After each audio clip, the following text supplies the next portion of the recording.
Innal hamdalillah nahmaduhu nasta'inuhu wa nastaghfiruh wa na'udzu billahi min shururi anfusina min sayyiati a'malina may yahdihillahu fala mudilla lahu wa may yudlil fala hadiya lahu asyhadu an la ilaha illallah wahdahu la syarika lahu wa asyhadu anna muhammadan abduhu wa rasuluh ya ayyuhalladzina amanu ittaqullaha haqqa tuqatih wa la tamutunna illa wa antum muslimun ya ayyuhan nasu ittaqu rabbakum alladzi khalaqakum min nafsin wahidah wa khalaqa minha zawjaha wa bassa minhuma rijalan katsiran wa nisaa'a wattaqullaha alladzi tasaaluna bihi wal arham innallaha kana 'alaikum raqiba ya ayyuhalladzina amanu ittaqullaha wa qulu qawlan sadida yuslih lakum a'malakum wa yaghfir lakum dhunubakum wa may yuti'illaha wa rasulahu faqad faza fawzan 'azima amma ba'd fa inna asdaqal hadits kitabullah wa khairal hadi hadi Muhammad sallallahu alaihi wasallam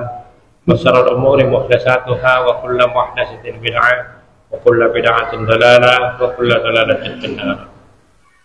Jemaah sekalian yang dirahmati Allah, bersyukurlah kita pada malam hari ini bertemu kembali dalam rangka tafaqquhuddin yang di dalamnya kita berharap kepada Allah Subhanahu wa taala hendaknya Allah menambahkan ilmu yang bermanfaat kepada kita dan pemahaman yang dalam tentang Al-Qur'an dan Sunnah.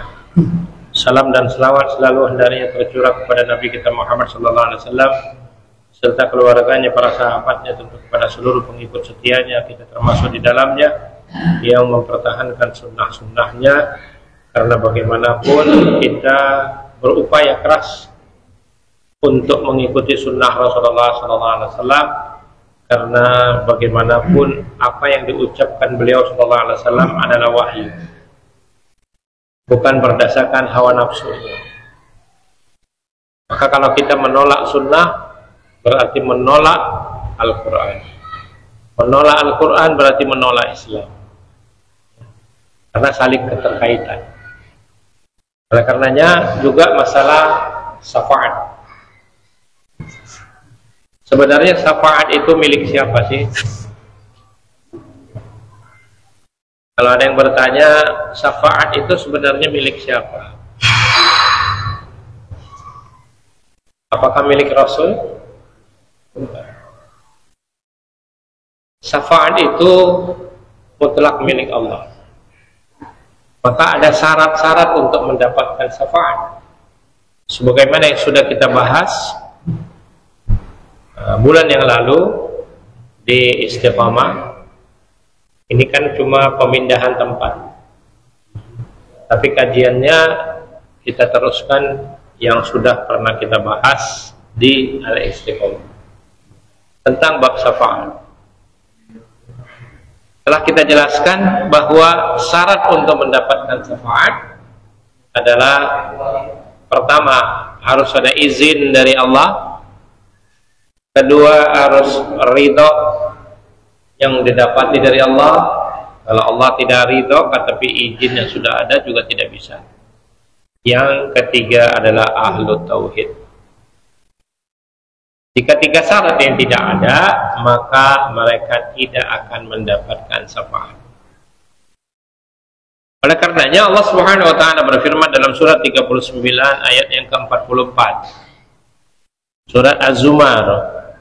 Kullillahi syafa'atu jami'a lahu mulku samawati wal ardi thumma ilaihi turja'un. Katakanlah hanya kepunyaan Allah syafaat itu semuanya, ya. Surat 39 ayat 44, ya. Allah Subhanahu wa taala memerintahkan kepada Nabi kita Muhammad sallallahu alaihi wasallam untuk berkata, ya, katakanlah, qul lillahi syafa'atu jami'a. Hanya kepunyaan Allah syafaat itu semuanya.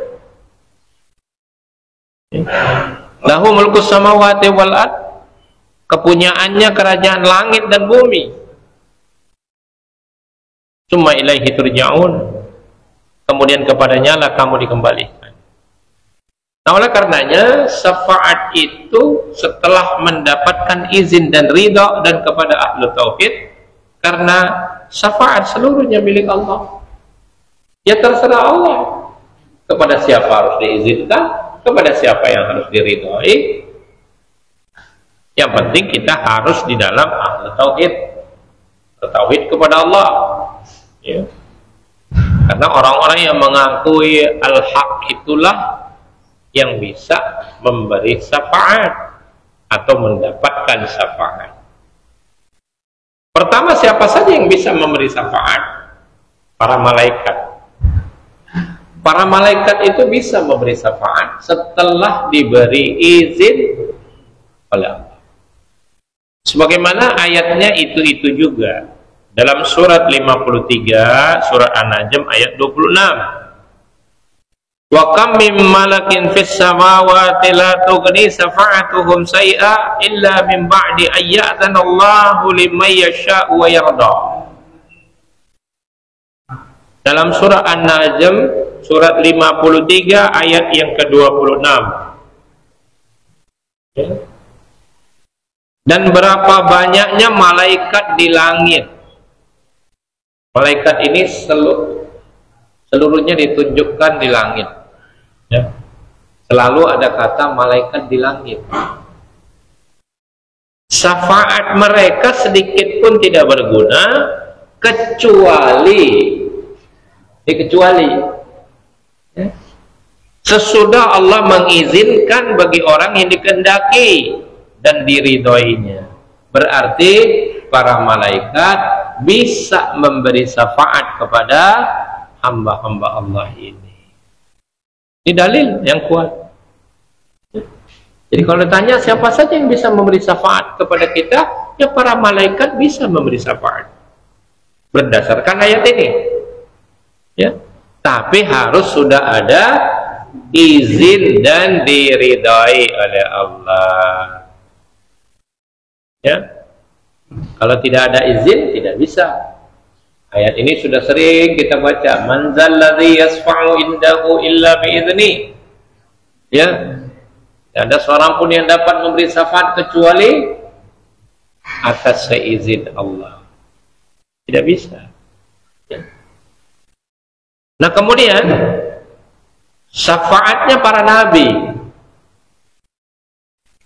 Bukan hanya Nabi Muhammad SAW saja yang bisa memberi syafaat, tapi yang pertama sekali yang bisa memberi syafaat adalah Nabi kita Muhammad SAW. Setelah itu baru nabi-nabi yang lain. Ya, sebagaimana Allah sebutkan dalam surat Az-Zukhruf, surat yang ke-43 ayat ke-86. Wala yamlikul ladzina yad'una min dunis syafa'ata illa man syahida bil haqqi wa hum ya'lamun. Surat 43 ayat 86. Ya. Dan sesembahan-sesembahan yang mereka sembah selain Allah tidak dapat memberi syafaat. Siapapun kalau dijadikan sesembahan tidak bisa, ya. Akan tetapi orang yang dapat memberi syafaat ialah orang yang mengakui yang hak, yaitu tauhid, ya, dan mereka meyakininya. Ada footnote-nya di situ? Coba lihat. Nabi Muhammad dan Nabi yang lain memberi syafaat juga diberi ya. Maksudnya Nabi Muhammad dan Nabi yang lain dapat memberi syafaat sesudah diberi izin oleh Allah. Berarti pertama sekali yang berhak memberi syafaat adalah Nabi Muhammad SAW. Bahkan kemarin yang lalu sudah kita bicarakan, yang pertama sekali membuka pintu surga adalah Nabi SAW. Ya, yang pertama diberikan izin oleh Allah adalah Nabi SAW. Kemudian yang pertama kali yang masuk surga umat Muhammad SAW. Berbahagialah kita. Kita adalah umat yang terakhir tapi masuk surga duluan. Ya, berapa nabi sebelum itu? Tak terhitung. Ya, yang kita tahu kan cuma 25. Memang nabi cuma 25. Tidak ada kesepakatan nabi 25. Ya. Nabi itu kalau berdasarkan hadis Rasulullah SAW dalam sebuah riwayat yang disahihkan oleh Imam Al-Albani, 313 orang Rasul. Adapun Nabi berapa? 150 orang, 150.000. Ya. Ada riwayat lain yang mengatakan 1.500 para Rasul. Nah, makanya jumlah nabi tidak ada yang tahu berapa. Ya. Seluruh nabinya bisa memberi syafaat, tapi setelah Nabi Muhammad SAW. Ya. Karena apa? Dalilnya kita bisa sebut bahwa Nabi bukan hanya 25 saja.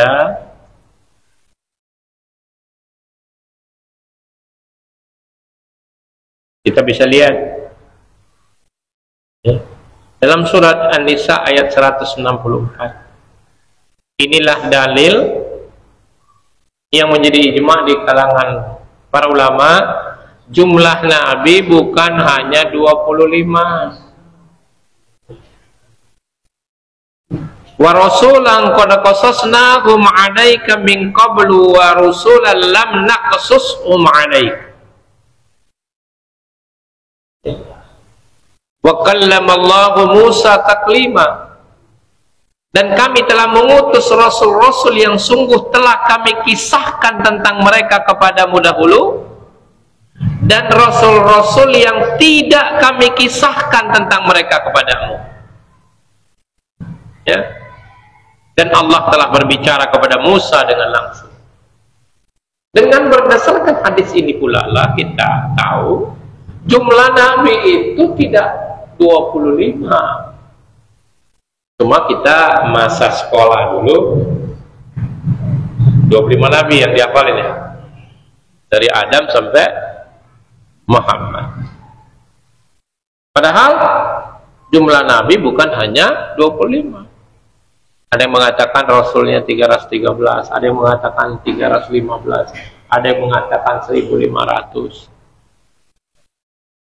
Ada yang mengatakan lebih daripada itu, 154.000 orang. Kalau dicetakan dulu ada cetakan yang warna hijau Qurannya. Itu di situ bahkan ada jumlah-jumlah nabi, hadisnya dimasukkan. Sekarang sudah hampir tidak bisa ditemukan Quran tersebut. Ya. Jadi kita tahu sekarang berapa sih jumlah nabi? Yang nggak tahu. Hanya Allah. Kenapa? Karena Allah yang menyebutkan. Allah menyebutkan kepada Nabi kita Muhammad SAW, ada nabi yang kami kisahkan kepadamu dan ada nabi yang tidak kami kisahkan kepadamu. Artinya nabi juga tidak tahu berapa jumlah pasti berdasarkan ayat ini. Ya. Adapun hadis-hadis saling mendukung saja. Ya. Ada ikhtilaf di kalangan ulama tentang itu. Tidak ada kepastian. Namun kita harus yakini berdasarkan ayat tadi, yang pertama sekali adalah akhirnya adalah Nabi Muhammad SAW. Tidak ada setelah Nabi Muhammad SAW ada nabi lagi. Kalau ada yang meyakini bahwa ada nabi setelah Nabi Muhammad SAW, hukumnya apa? Kafir, siapapun dia. Karena ini masalah akidah yang besar. Jangan sampai ada sebagian kaum menafsirkan khataman nabiyyin itu adalah cincinnya para nabi.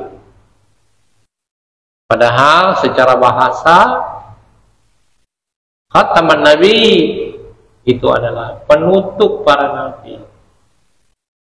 Penutup para nabi. Artinya sudah ditutup, tidak ada nabi setelah Nabi Muhammad SAW. Ya. Jangan sampai kita ikut-ikutan. Penutup para nabi. Nah, setelah Nabi Muhammad SAW mendapatkan izin, barulah nabi-nabi lahir. Maka setiap rombongan akan datang beserta para nabinya. Ya, setiap rombongan akan datang pada nabinya. Ada yang Rasulullah SAW kisahkan dalam hadis Bukhari Muslim. Cuma satu orang nabi. Ya. Satu orang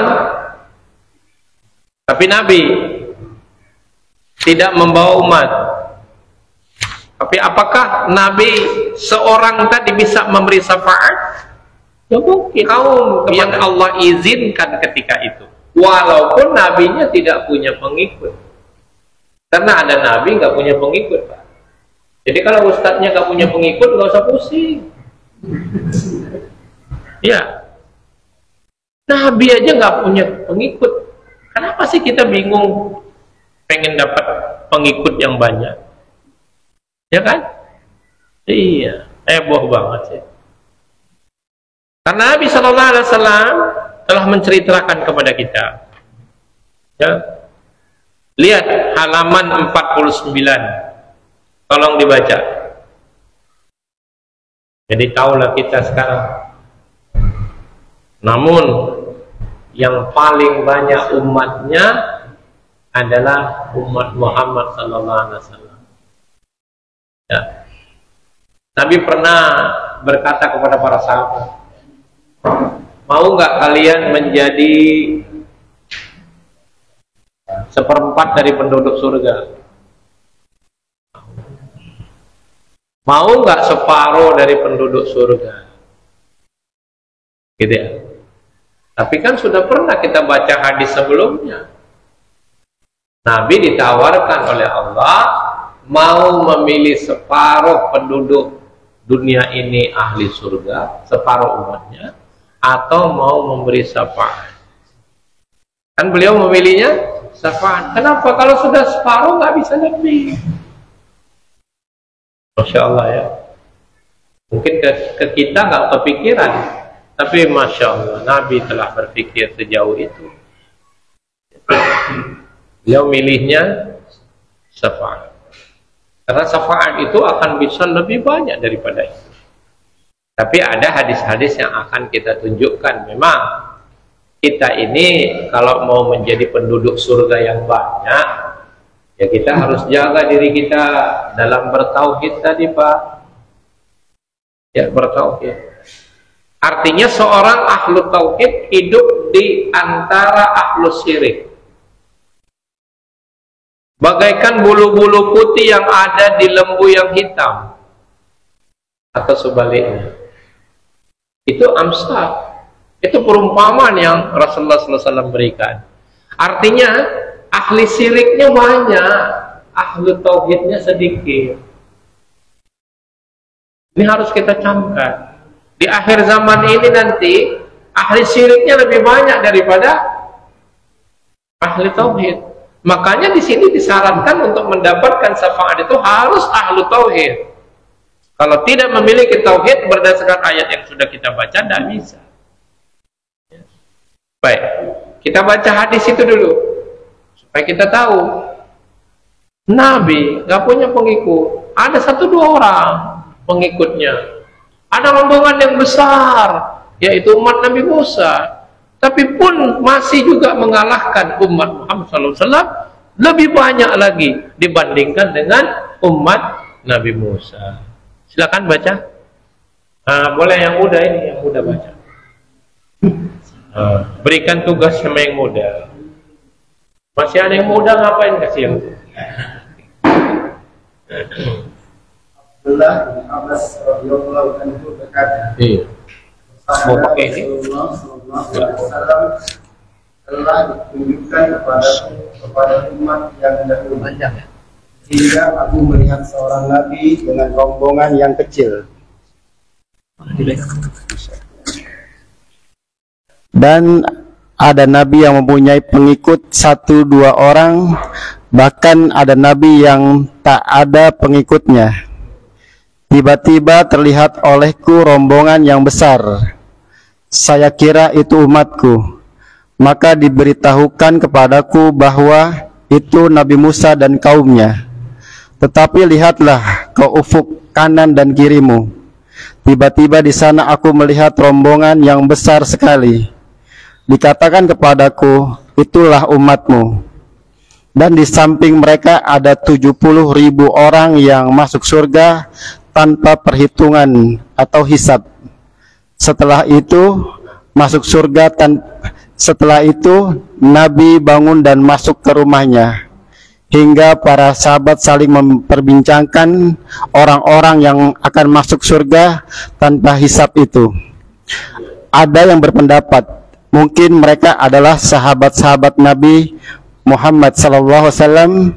Ada pula yang berpendapat mungkin mereka yang lahir dalam Islam dan tidak pernah mempersekutukan Allah, dan berbagai pendapat lain yang mereka sebutkan. Allah dan berbagai pendapat. Kemudian Rasulullah SAW kembali dan bertanya, apa yang sedang kau bicarakan?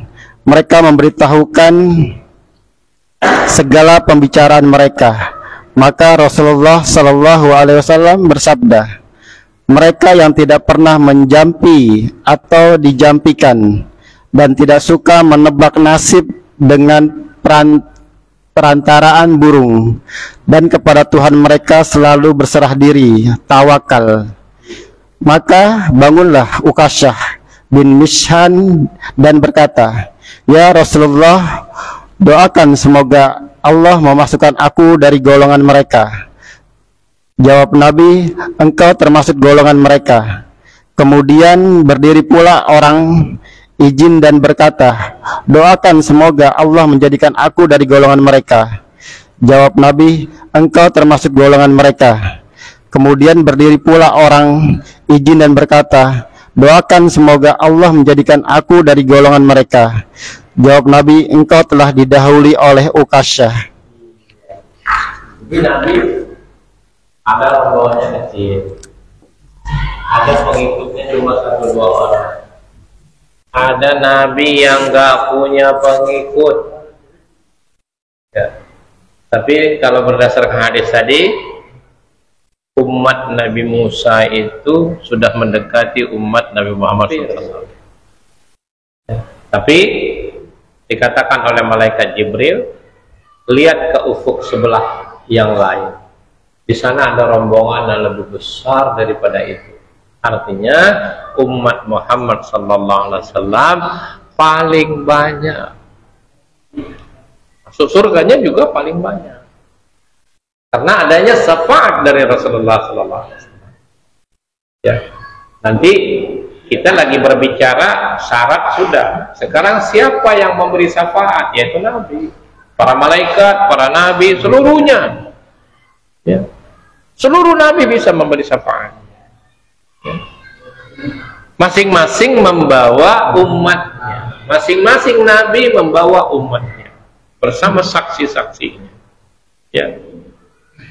Nah, oleh karena itu ada hadis yang pernah kita baca. Orang yang suka melaknat tidak akan menjadi saksi-saksi pada hari kiamat dan tidak akan menjadi pemberi syafaat. Itu juga harus kita jaga. Jangan sampai kita suka melaknat. Melaknat itu apa kalau bahasa kita? Mensumpahin orang dengan kejelekan. Gitu ya. Sumpahin orang dengan kejelekan, itu tidak boleh. Dan saya sudah share kemarin, sudah di-share juga oleh Pak Ketua ya, tentang hukum melaknat itu sudah kita baca insyaallah ya. Karena memang Nabi SAW bersabda seperti itu. Kita kan mau mengharapkan syafaat, artinya kita juga pengen memberi syafaat. Karena poin yang ketiga ini adalah syafaatnya kaum mukminin. Pertama siapa tadi yang memberi syafaat? Para malaikat. Yang kedua para nabi. Dan yang ketiga para kaum muslimin dan mukminin, bisa memberi syafaat. Ya, dulu pernah saya jelaskan, kalau kita mengatakan seorang muslim, ya dia sudah seorang mukmin. Kalau kita katakan dia seorang mukmin, dia juga sudah seorang muslim. Oleh karenanya di antara hadis yang dapat dijadikan dalil atas syafaat ini, hadis yang terdapat dalam Sahihain. Dari hadis Abu Sa'id Al-Khudri radhiyallahu anhu, di antara isinya, tatkala orang-orang beriman telah bebas dari neraka, demi zat yang jiwaku berada di tangannya, tidak ada seorang pun di antara kalian yang lebih kuat permohonannya kepada Allah dalam meniti kebenaran, melebihi orang-orang mukmin untuk para saudara mereka yang berada di dalam neraka pada hari kiamat. Mereka berkata, wahai Rabbku, wahai Rabb kami. Mereka dahulu berpuasa bersama kami, salat dan menunaikan ibadah haji bersama kami. Maka mereka menjawab, keluarkanlah orang yang kalian kenal. Ya, muka-muka mereka tidak tersentuh api neraka. Ternyata Allah tetap menjaga mukanya. Muka tidak disentuh api neraka. Karena kalau muka sudah disentuh, bagaimana kita mau mengenali saudara kita lagi? Makanya ada syarat, kalau mukul jangan di muka. Dalam peperangan sekalipun tidak boleh melukai muka, tidak boleh merusak muka. Padahal itu dalam peperangan. Itulah adab berperang dalam tata cara perangnya orang-orang mukmin ketika itu. Muka tidak boleh dirusak, karena muka ini dijaga oleh Allah. Ya. Perhatikan hadis ini. Muka-muka mereka tidak disentuh api neraka. Mereka mengeluarkan banyak orang yang telah dihanguskan neraka sampai setengah betisnya dan sampai ke lututnya. Mereka berkata, wahai Rabb kami, tidak ada yang tersisa dari orang yang engkau perintahkan untuk dikeluarkan. Maka Allah Subhanahu wa ta'ala berfirman, kembalilah kalian, siapa saja yang kalian dapati dalam hatinya terdapat kebaikan sebesar uang dinar, keluarkanlah. Maka mereka pun mengeluarkan banyak orang ketika itu. Lalu mereka kembali dan berkata, wahai Rabb kami, kami tidak menyisahkan orang yang engkau perintahkan untuk dikeluarkan. Lalu Allah Subhanahu wa ta'ala berfirman lagi, kembalilah, siapa saja yang kalian dapati dalam hatinya terdapat kebaikan setengah uang dinar, keluarkanlah. Mereka pun mengeluarkan banyak orang yang diperintahkan Allah untuk dikeluarkan tadi. Lalu mereka kembali lagi kepada Allah Subhanahu wa ta'ala. Lalu Allah Subhanahu wa ta'ala berfirman, kembalilah, siapa saja yang kalian dapati dalam hatinya terdapat kebaikan sebesar zarrah, keluarkanlah. Mereka pun mengeluarkan banyak orang. Ya, mereka berkata, yaitu walaupun kebaikan sebesar zarrah, tapi mereka masih terjaga seorang mukmin. Seorang mukmin kebaikannya cuma sebesar zarrah, itu ada harapan untuk dikeluarkan dari neraka. Ini orang-orang yang sudah masuk neraka, Pak. Ya, sudah masuk neraka. Ya. Wahai Rabb kami, kami telah tidak menyisahkan orang-orang yang engkau perintahkan untuk dikeluarkan. Lalu Abu Sa'id Al-Khudri berkata, kalau kalian tidak mempercayaiku tentang hadis ini, maka bacalah dalam surah An-Nisa ayat 40. Innallaha la yadhlimu mithqala dzarratin wa in taku hasanatun yudha'ifha wa yu'ti min ladunhu ajran 'azima. Sesungguhnya Allah tidak menganiaya seorang pun sebesar zarrah, dan tidak ada kebajikan sebesar zarrah, niscaya Allah akan melipat gandakan dan memberikan dari sisinya pahala yang besar. Sebesar zarrah kebaikan, Allah masih tetap memperhitungkan untuk mereka yang kemudian bisa diangkat dari neraka. Kalau diangkat dari neraka berarti mau dimasukkan ke surga, yaitu seorang mukmin bisa memberi syafaat kepada saudaranya yang sudah masuk neraka. Kemudian Allah Subhanahu wa taala berfirman, para malaikat telah memberi syafaat, para nabi telah memberi syafaat, orang-orang mukmin telah memberi syafaat, dan tidak ada tersisa kecuali Zat yang Maha Penyayang. Hadis ini diriwayatkan oleh Bukhari dan Muslim. Ya. Hadis-hadis yang lain tentang syafaat diantaranya dari Abu Sa'id Al-Khudri radhiyallahu anhu. Dia berkata, Rasulullah sallallahu alaihi wasallam bersabda, di antara umatku ada yang mensyafaati sebanyak berapa ini? Ada yang dapat memberi syafaat bagi sebuah suku. Satu orang bisa memberi syafaat kepada sebuah suku. Jumlahnya tidak dikasih tahu. Ya. Ada juga yang dapat memberi syafaat sebesar usbah. Ya. Dan di antara mereka ada yang memberi syafaat bagi seorang laki-laki sampai akhirnya mereka masuk surga. Kemudian catatannya, fi'am adalah kelompok yang banyak, usbah adalah kelompok orang yang berjumlah antara 10 sampai dengan 40 orang. Ya. Sekurang-kurangnya kita bisa memberikan syafaat kepada orang minimal 10 orang. Ya, sampai 40 orang. Hadis ini juga sahih dari riwayat Tirmidzi, Ahmad dan Ibnu Khuzaimah. Kemudian dari Abu Umamah berkata, aku mendengar Rasulullah SAW bersabda, akan masuk surga dengan syafaat seorang laki-laki yang mukmin, tapi ia bukan nabi, sebanyak 2 suku Rabi'ah dan Mudar, atau seperti salah satu suku antara Rabi'ah dan Mudar.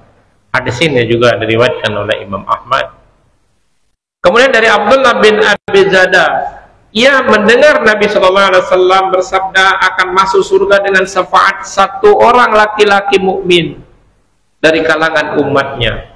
Lagi-lagi satu orang dari kalangan seorang mukmin dari kalangan umatnya bisa memberi syafaat kepada sekumpulan orang yang lebih banyak dari Bani Tamim.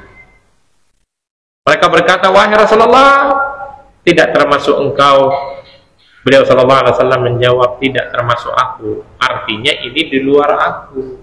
Ini seorang mukmin yang bisa memberi syafaat. Apakah kita bukan seorang mukmin? Tentu kita semua seorang mukmin, dan kita semua bisa memberi syafaat kepada sebegitu banyak orang. Kemudian dari Anas bin Malik radhiyallahu anhu dia berkata, Rasulullah sallallahu alaihi wasallam bersabda, sesungguhnya akan ada seorang laki-laki yang memberi syafaat untuk 2 atau 3 orang, dan seorang laki-laki untuk laki-laki lain. Minimal diperkecil lagi. Ya. Orang-orang yang beriman akan memberi syafaat di hari kiamat. Semakin tinggi ketakwaan dan keimanannya, maka ia akan lebih pantas memberi syafaat buat saudara-saudaranya yang seiman. Demikian sebaliknya. Oleh karena itu, di dalam Sahih Muslim dari Abu Darda radhiyallahu anhu, dia berkata bahwasanya Nabi sallallahu alaihi wasallam bersabda, sesungguhnya orang-orang yang suka melaknat tidak akan menjadi saksi-saksi atau pemberi syafaat pada hari kiamat. Hadis ini riwayat Muslim. Bisa dilihat dalam hadis Bulughul Maram 1542. 1542. Walaupun hadis ini sudah saya kutip.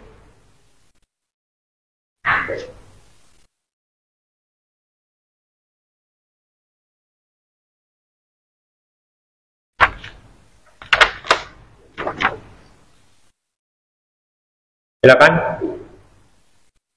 Bulughul Maram hadis 1542 dari Abi Darda. Ia berkata, telah bersabda Rasulullah SAW, sesungguhnya orang-orang yang suka melaknat itu tidak akan jadi ahli syafaat dan tidak saksi-saksi pada hari kiamat. Dikeluarkan oleh Muslim. Iya. Setelah kita tahu hadis ini, dan kita seorang mukmin yang berharap bisa memberi syafaat kepada orang-orang lain, sekurang-kurangnya kita bisa memberi syafaat kepada saudara-saudara kita. kerabat-kerabat dekat kita, ya, maka tahan dirilah untuk melaknat saudaramu, ya, tahan dirilah, karena melaknat sungguh dikhawatirkan akan kehilangan jatah memberi syafaat, ya. Kemudian pertanyaan tadi sudah dilontarkan oleh Nabi Shallallahu Alaihi Wasallam berdasarkan hadis Ibnu Mas'ud dalam halaman 150. Kami bersama Rasulullah Sallallahu Alaihi Wasallam dalam Kuba, kurang lebih 40 orang. Maka Nabi Shallallahu Alaihi Wasallam bersabda, sukakah kamu jika kamu menjadi seperempat dari ahli surga? Jawab kami, ya. Bersabda lagi Nabi Shallallahu Alaihi Wasallam, sukakah kamu menjadi sepertiga ahli surga? Kami menjawab, iya. Bersabda lagi Nabi Shallallahu Alaihi Wasallam, demi Allah yang jiwa Muhammad ada di tangannya, aku berharap, ya, aku mengharapkan semoga kamu menjadi separuh dari penduduk surga.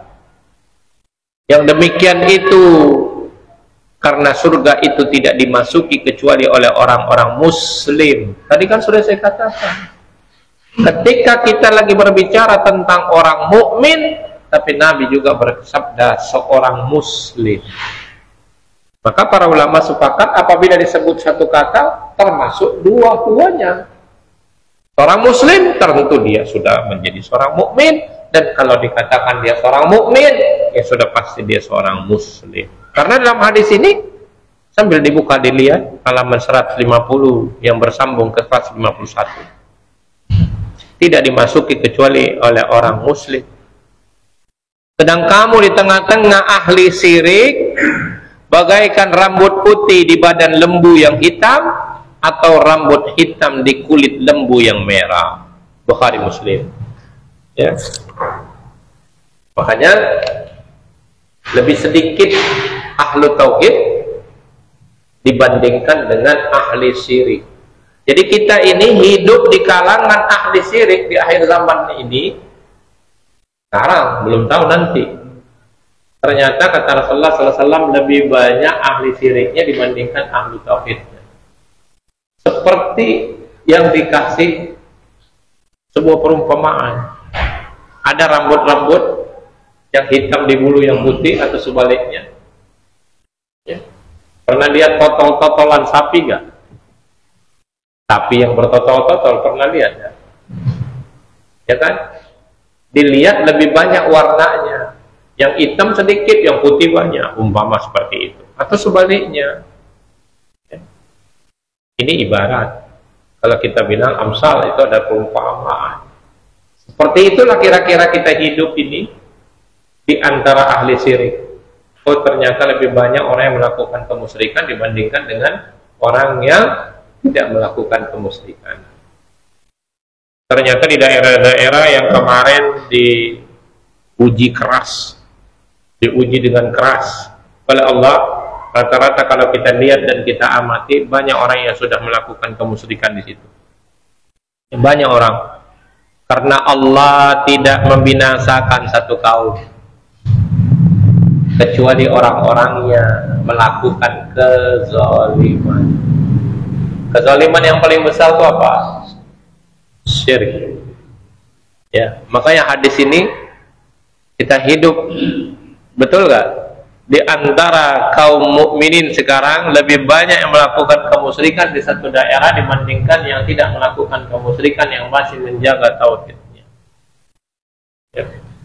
Seperti itu ibarat yang diberikan. Karena Allah tidak akan membinasakan satu kota kecuali orang-orang yang melakukan kezaliman, kata Allah. Kezaliman yang paling besar adalah kemusyrikan, sebagaimana Allah sebutkan dalam surat Al-Qasas ayat yang ke-59.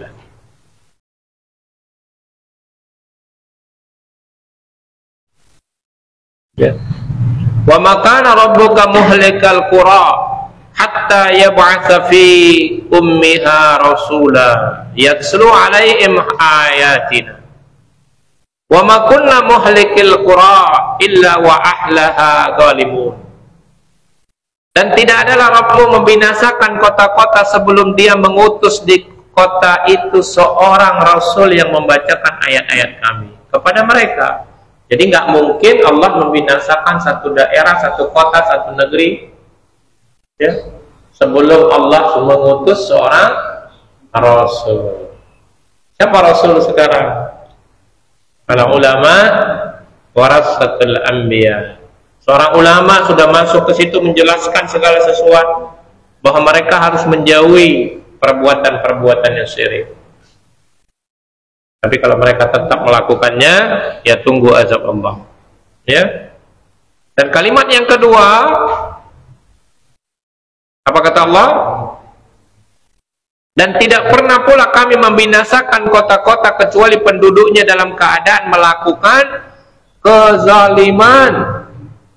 Kezaliman yang paling besar kita semua tahu, inna syirka la dzulmun adzim. Ya, kezaliman yang paling besar itu adalah syirik kepada Allah. Oleh karenanya, yang ketiga, poin yang ketiga yang barusan kita bicarakan ini, setiap mukmin yang bisa menjaga tauhidnya, menjaga keimanannya, bisa memberi syafaat. Ya. Kemudian yang keempat, syafaatnya para syuhada. Termasuk dalil tentang syafaat ini adalah hadis Al-Miqdam bil Madi Karim radhiyallahu anhu. Di beberapa kitab sunan berkata Rasulullah sallallahu alaihi wasallam, ya, bagi orang yang mati syahid 6 keistimewaan. Yang terakhir beliau sebutkan akan memberi syafaat bagi 70 orang dari kerabatnya. 70, bukan kalau tadi 70.000 yang kita tanpa hisab. Kalau ini seorang syuhada yang mati dalam peperangan tadi, mati syahid maksudnya, bisa memberi syafaat kepada keluarganya 7 orang. Dapat 70 orang. 70 orang. Lumayan ya. Keluarga kita ada nggak 70 orang? Tapi kan kita bukan mati sebagai syuhada ya. Tapi kan mati syahid ini kan banyak. Bukan hanya dalam peperangan saja kan? Dan kita sudah pernah bicara juga dulu. Ya. Siapa saja yang dikatakan mati syahid? Di antaranya ya mati dalam peperangan membela Islam ya pasti syahid. Tapi ada beberapa lagi yang disebut Rasulullah SAW sebagai syahid. Dan kita semua insya Allah mati dalam keadaan syahid. Ya. Nah, dalam Sunan Abu Daud, Abu Darda berkata Rasulullah SAW bersabda, orang yang mati syahid dapat memberi syafaat 70 orang dari keluarganya. Dalam Sunan Ibnu Majah dari Utsman bin Affan radhiyallahu anhu dia berkata Rasulullah SAW bersabda, akan memberi syafaat pada hari kiamat 3 golongan, yaitu para nabi, ulama, kemudian orang-orang yang mati syahid. Di sini ada tambahan seorang ulama. Jadi seorang ulama itu bisa memberi syafaat. Ya 3 golongan. Yaitu orang yang mati syahid jumlahnya disebut 70 orang. Tapi kalau ulama tidak disebut jumlahnya, kembali kepada dalil umum tadi. Ya, berapa banyak sesuai dengan ketakwaan dan keimanannya. Semakin besar ketakwaan dan keimanan kita kepada Allah, semakin banyak peluang kita untuk memberikan syafaat kepada keluarga kita, kerabat dekat kita. Ya, itu yang keempat. Yang kelima, syafaat anak-anak orang yang beriman. Termasuk dalil dalam hal ini yaitu anak-anak untuk para orang tua mereka yang beriman pada hari kiamat. Riwayat yang ada dalam Sahih Muslim dari Abu Hasan, ia berkata, aku bertanya kepada Abu Hurairah radhiyallahu anhu, 2 anak laki-lakiku meninggal, apa yang engkau kabarkan kepadaku dari Rasulullah sallallahu alaihi wasallam, sebuah hadis yang menenangkan jiwa kami berkaitan dengan orang yang telah tiada dari kami. Beliau berkata, yaitu Abu Hurairah radhiyallahu berkata, baiklah, anak-anak kecil mereka adalah damisul jannah. Salah satu dari mereka menemukan ayahnya atau kedua orang tuanya dan menarik pakaiannya atau menggandengnya seperti aku menarik ujung pakaianmu ini. Ia tidak berhenti-henti sampai Allah memasukkan ia dan ayahnya ke dalam surga. Jadi kalau kita, nanti saya tunjukkan hadis yang lain tentunya. Kalau ada seorang muslim atau seorang mukmin pernah kematian anak kecil, dibawamu itu balita. Dan di sini memang ada kata anak kecil, itu bayi. Atau ada juga yang mengatakan yang belum tahu apa-apa. Ya, anak yang belum mengerti. Mumayyiz itu sudah bisa membedakan, tapi ini di bawah itu yang belum balik. Ya. Dari beberapa kitab sunnah dari Abu Hurairah, ia berkata Rasulullah SAW bersabda, tidak ada dua orang muslim yang meninggal tiga anaknya, sedangkan mereka belum memasuki masa balik.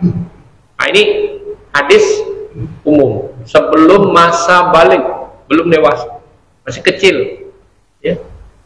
Kecuali Allah akan memasukkannya orang tuanya yang mereka, yaitu orang tua mereka, ke dalam surga berkat kemurahan dan rahmatnya. Selanjutnya beliau berkata, ada yang memanggil, masuklah kalian ke dalam surga. Mereka anak-anak itu mengatakan, tidak, sampai kedua orang tua kami datang. Perintah untuk masuk surga terulang sampai 3 kali. Namun anak-anak itu mengatakan ucapan yang sama, maka dikatakan kepada mereka, masuklah kalian dan kedua orang tua kalian ke dalam surga. Hadis ini riwayat Ahmad. Ya, tadi pertama adalah muslim, ya, adalah penghuni surga yang masih anak-anak tadi. Kemudian Abu Sa'id Al-Khudri radhiyallahu anhu berkata, seorang perempuan datang lalu berkata kepada Nabi sallallahu alaihi wasallam, ya Rasulullah, orang-orang lelaki telah memborong semua hadismu, maka berilah kami kesempatan suatu hari yang kami akan datang kepadamu supaya engkau ajarkan kepada kami apa yang telah diajarkan Allah kepadamu.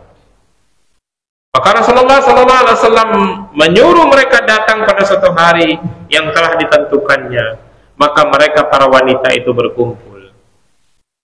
Maka diajarkan oleh Nabi SAW beberapa keterangan. Kemudian Nabi SAW bersabda, tidaklah seorang pun di antara kamu yang kematian 3 orang anaknya, melainkan mereka nanti akan menjadi dinding dari api neraka. Maka seorang perempuan bertanya, bagaimana kalau 2 orang anak ya Rasulullah? Jawab Nabi juga 2 orang anak. Dalam riwayat Muslim, terus seorang mengejar, bagaimana kalau 1 orang anak ya Rasulullah? Iya, walaupun 1 orang anak. Jadi kalau sekarang umpama ada di antara kita yang pernah kematian anak kecil, entah itu berupa janin yang sudah ditiupkan ruh, atau yang belum balik atau belum mumayyiz itu, maka itu akan menjadi tabungan kita di akhirat yang bisa manggil-manggil kita untuk bersamanya masuk surga berdasarkan hadis yang saya bacakan tadi, ya. Lalu Anas berkata, Anas radhiyallahu anhu berkata, Rasulullah SAW bersabda, tidak ada seorang muslim yang kematian 3 anaknya dan masih kecil, melainkan Allah akan memasukkan ke dalam surga karena rahmat dan terhadap anak-anak itu. Lalu Abu Hurairah menyambung bersabda, tidak ada seorang muslim kematian seorang anak melainkan akan menjadi tameng untuknya dan diantara api neraka. Berarti berdasarkan riwayat ini, faktor yang menjadi pada hari kiamat itu adalah kematian anak kecil itu merupakan syafaat untuk kita, tentu dengan kalimat sabar, ya. Kalau tidak sabar, ya lain ceritanya. Kan kita dituntut sabar dalam musibah. Sabar apa dalam apa lagi? Sabar dalam mencegah melakukan maksiat dan sabar dalam mentaati Allah. Salah satunya adalah sabar dalam musibah. Apabila kita sabar dalam musibah, maka Allah akan memberikan rahmat kepada kita. Ya, Allah akan memberikan rahmat kepada kita, yaitu berupa surganya Allah. Mudah-mudahan 5 hal ini akan menjadi perhatian untuk kita semua, yaitu pertama adalah siapa saja yang bisa memberi syafaat. Kita simpulkan para malaikat, para nabi setelah Nabi Muhammad SAW, dan para orang-orang mukmin dan para syuhada yang mati syahid, dan yang terakhir adalah syafaatnya anak kecil yang mati sebelum dewasa. Insya Allah itu dulu yang bisa kita sampaikan. Ya. Yang akan datang kita akan masuki, tetap tolong dicatat judul-judulnya di tempat-tempat yang kita isi kajian. Masih adab menuntut ilmu, padahal itu entah kapan itu sudah berlalu itu. Di Al-Muhajirin itu sudah lama berlalu judul itu. Tapi mungkin cuma di copy aja kali ya. Ganti tanggal aja ya. Ya udah, catat aja. Di sini kita masih karena pengganti dari Masjid Istiqomah, ya, mulai pekan pertama kan, berarti kita akan bicara masih dalam bab syafaat. Belum selesai kalau. Jadi yang akan datang kita akan masuki faktor yang dapat menjadi syafaat pada hari kiamat. Ya, apa saja yang sarana untuk masuk surga yang bisa mendapatkan syafaat. Ya, di antaranya apa kira-kira nanti kita akan berbicara yang akan datang. Dan banyak faktor-faktor yang bisa mendapat syafaat. Ya, atau kalau kita katakan hal-hal yang bisa mengantarkan kita untuk mendapatkan syafaat. Insya Allah. Adapun di Istiqomah kita masih berbicara tentang al-wala wal bara. Adapun di Alinda kita masih berbicara tentang fikih, yaitu haji dan umrah. Ya, maka judulnya karena biar teratur. Ya. Nah, adapun di Al-Muhajirin kita masih berbicara tentang tawassul. Belum selesai juga. Ya. Adapun di sini 2 kali kita bertemu, yaitu Al-Ikhlas. Kita masih membicarakan tentang bagaimana kiat-kiat menjaga iman kita. Ya. Ada juga 1 kali pertemuan di Al-Huda tentang Al-Ijma'. Itu hanya pekan pertama setiap bulan malam Jumat. Malam Jumat. Yaitu Kamis pertama malam Jumat. Insya Allah di Al-Huda, di Musala Al-Huda. Itulah kajian-kajian kita. Siapa yang ingin ikut silahkan. Ya, demikian mungkin yang bisa kita hantar pada malam hari ini. Silahkan yang mau bertanya. Mungkin maksimal 9:30. Masih adab menuntut ilmu, padahal itu entah kapan itu sudah berlalu itu. Di Al-Muhajirin itu sudah lama berlalu judul itu. Tapi mungkin cuma di copy aja kali ya. Ganti tanggal aja ya. Ya udah, catat aja. Di sini kita masih karena pengganti dari Masjid Istiqomah, ya, mulai pekan pertama kan, berarti kita akan bicara masih dalam bab syafaat. Belum selesai kalau. Jadi yang akan datang kita akan masuki faktor yang dapat menjadi syafaat pada hari kiamat.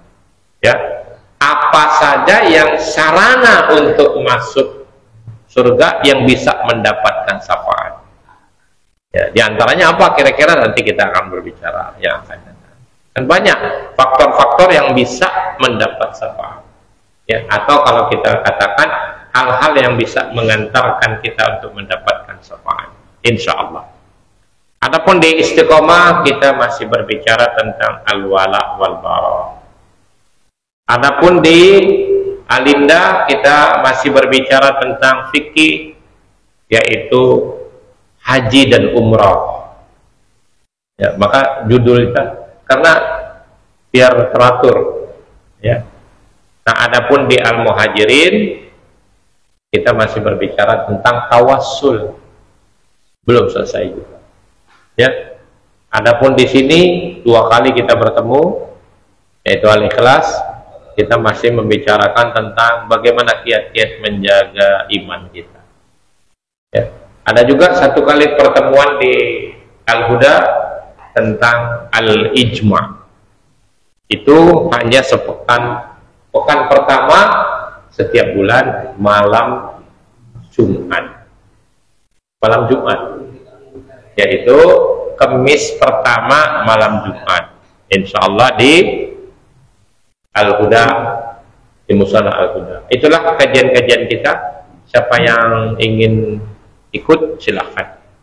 Ya, demikian mungkin yang bisa kita hantar pada malam hari ini. Silahkan yang mau bertanya. Mungkin maksimal setengah 10.